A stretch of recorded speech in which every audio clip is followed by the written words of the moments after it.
Have you lost to the Scholar's Mate before?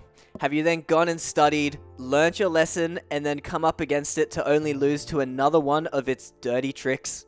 Well, I'm going to show you how Magnus Carlsen makes the Scholar's Mate look way too easy to defend.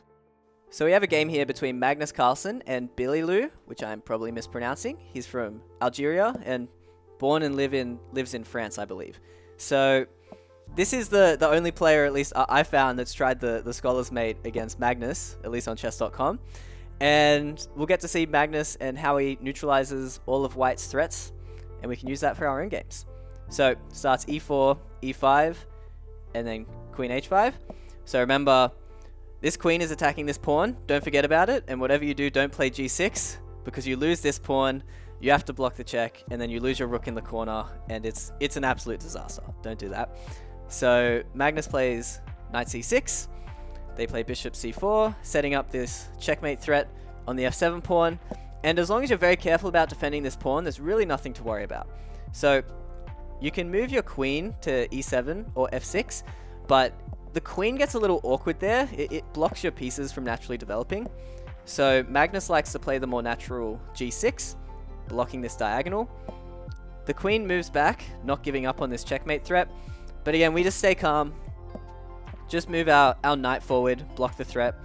And White's already kind of run out of things to do. A really important thing to remember here is, if you can, you want to jump this knight forward. It forks the queen and this pawn, and it forces the queen to do a very defensive move, which again just gives you a really pleasant position. So that's why you'll see, at least the GM here goes knight e2, but in plenty of lower rated matches, you'll get away with that. So Magnus fianchettas his bishop, and yeah, the plan here is to just castle short, but we'll see a few things that Magnus seems to prioritize over that just before he completes his kingside development. So he likes to open up this bishop. He's eyeing this square to, again, harass this queen even more. So White stops that with h3.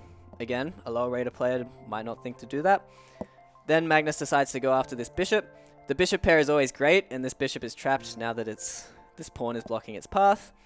So Magnus makes sure to get that. He also plays h6, I imagine, to stop this bishop from pinning the knight.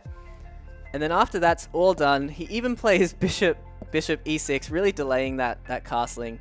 And finally he castles. So I'll let you check out this game more so if you like, but it ends up being a opposite side castling affair. And yeah, the basics in opposite side castling, especially when you have a fianchetted bishop, is this is the real defensive MVP. You don't need to worry too much about this pawn, because it's the bishop that's really the star of the defensive show. And you just want to throw your pawns up the field pretty much as fast as you can. Just open up those files and try and get checkmate as quickly as you can. So yeah, that's how Magnus likes to defend and play a really relaxed game up against the Scholar's Mate. So if you want to practice this against the Scholar's Mate, you can play against Nelson, one of the 1300 Raiders bots.